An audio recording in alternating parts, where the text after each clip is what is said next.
À Lyon, sur les bords de Saône, une douce musique berce depuis 7 mois le quotidien d'Amandine. Ce qu'elle croyait impossible un an plus tôt est en train d'arriver. Elle attend son premier enfant. Petit bonnet, très bien pour un bébé d'hiver. Encore un pyjama. C'est pendant quelques semaines maintenant. C'est pour ça, il faut se préparer. Une fille conçue à Barcelone, en Espagne, avec un don d'ovule. Amandine est déjà prête pour la naissance, prévue dans 1 mois. Alors son premier jour de vie, elle aura une toute petite paire de chaussettes blanches, un tout petit body, c'est taille 1 mois. Il y a 2 ans, à 34 ans, Amandine découvre qu'elle souffre du syndrome des ovaires polykystiques, une anomalie hormonale qui la rend infertile. Après 2 tentatives de FIV en France, le verdict du médecin est clair. Là, le médecin nous a tout de suite annoncé que pour lui, ça servait à rien, entre guillemets, de continuer dans cette voie-là. Et donc, du coup, il nous a orientés vers un don d'ovocytes à l'étranger, en l'occurrence l'Espagne. Amandine et son mari choisissent une clinique à Barcelone. Après un premier échec, elle se retrouve enceinte. Aujourd'hui, rien ne semble distinguer sa grossesse de celle d'une autre. On a fait tout le suivi après, on va dire classique d'une grossesse, avec les 3 échographies.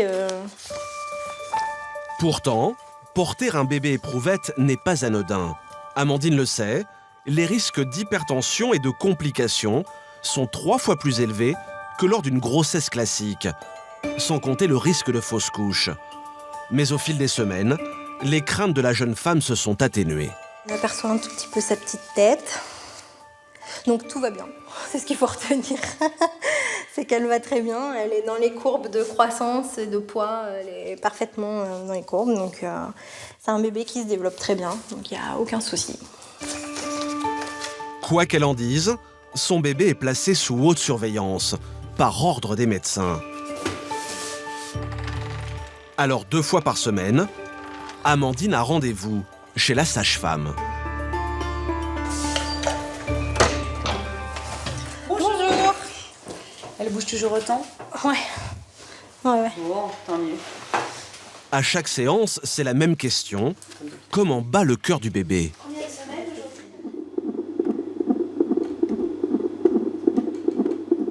Donc là, il y a une petite contraction. Vous la ressentez? Non, même pas.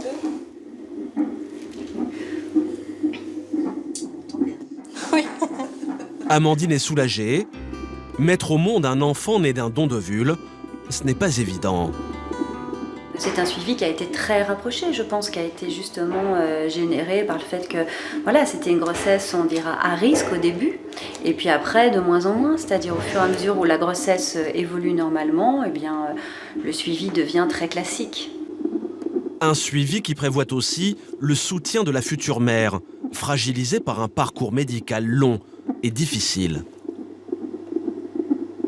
C'est vrai qu'on va être plus dans quelque chose de plus rassurant, d'être attentive aux questions, à ce qui peut inquiéter, parce qu'on sait que ça peut être des grossesses un peu plus anxiogènes. Mais quand bébé est là, que se passe-t-il dans ces familles qui ont supporté tant d'épreuves pour satisfaire leur désir d'enfant? Que dire à bébé sur ses origines quand il sera plus grand? Comment lui expliquer qu'il doit la vie à une autre femme que sa mère?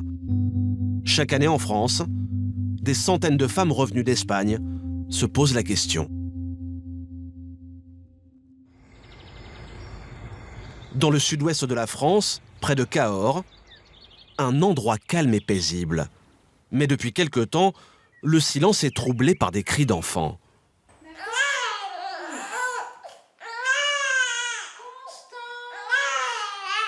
Je sais pas si on va aller manger notre fromage. Depuis qu'ils sont parents, Sébastien, 33 ans, et Catherine, 36 ans, ont du mal à finir leur repas tranquillement. Si je veux manger, il faut que je te dépose un moment. Constance, leur fille de 2 mois, s'invite souvent à table, comme Cyprien, son frère jumeau. 2 enfants que Catherine et Sébastien ont attendus des années. Ils étaient très attendus et donc grâce à une aide, on a pu avoir nos 2 jumeaux. Donc ça c'est topissime. Catherine souffre d'une insuffisance ovarienne.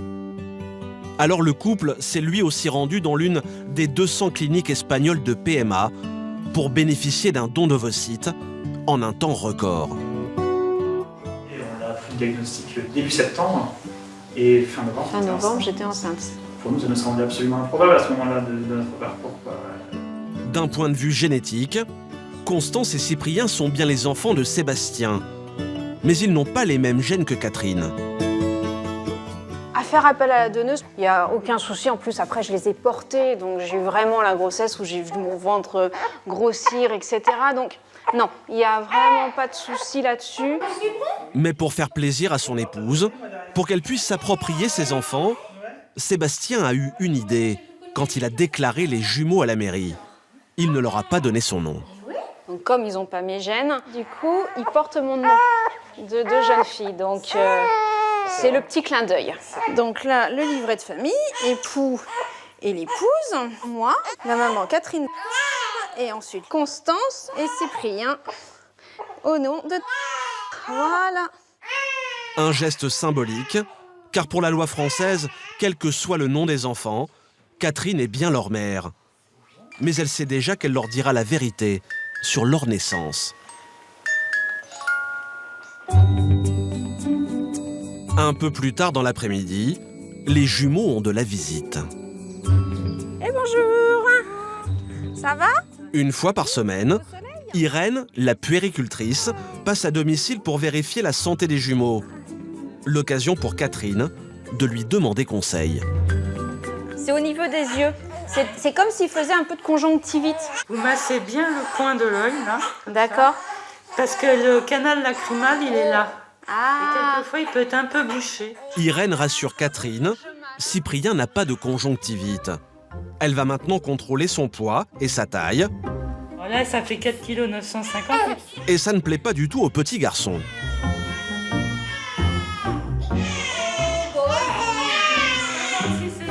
Cyprien est en pleine forme, comme sa sœur. Toutes les courbes sont harmonieuses. C'est oui. Malgré leur conception particulière, ces bébés ne sont pas plus fragiles que les autres. Ce sont des enfants comme les autres. D'ailleurs, moi, j'avais pas du tout été informée de la fécondation particulière. oui. Voilà, donc pour moi, c'était des jumeaux comme il y en a d'autres. Pourtant, un jour, ils poseront la question de leur origine. Bon, bah, merci beaucoup. Au revoir. Alors, doit-on leur révéler la façon dont ils ont été conçus? Mais on va aller se promener, Constance. On emmène la souris? Comment leur expliquer qu'ils ont les gènes d'une autre femme? Comme la plupart des couples qui ont eu recours au don d'ovocytes, Catherine et Sébastien en ont déjà parlé ensemble. Tu regardes, Cyprien? Pour Catherine, pas question de cacher la vérité aux jumeaux. Peut-être que ça arrivera, cette question-là. On essaiera de leur expliquer le plus simplement. Que leur maman, elle va toute seule, et le papa, on n'arrivait pas à avoir d'enfant et qu'il a fallu de l'aide. Et que il y a eu une dame qui a mis un œuf pour aider et que après ça puisse créer Constance et Cyprien, tout simplement. Devenir mère quand on est infertile, c'est souvent une lutte acharnée contre le temps, les échecs et les doutes. Pour toutes les femmes que nous avons rencontrées, pouvoir bénéficier d'un don d'ovocytes est une chance incroyable, presque un miracle. Mais tant que les donneuses resteront si rares en France, le miracle aura lieu en Espagne, dans ces cliniques pour Bébé Express.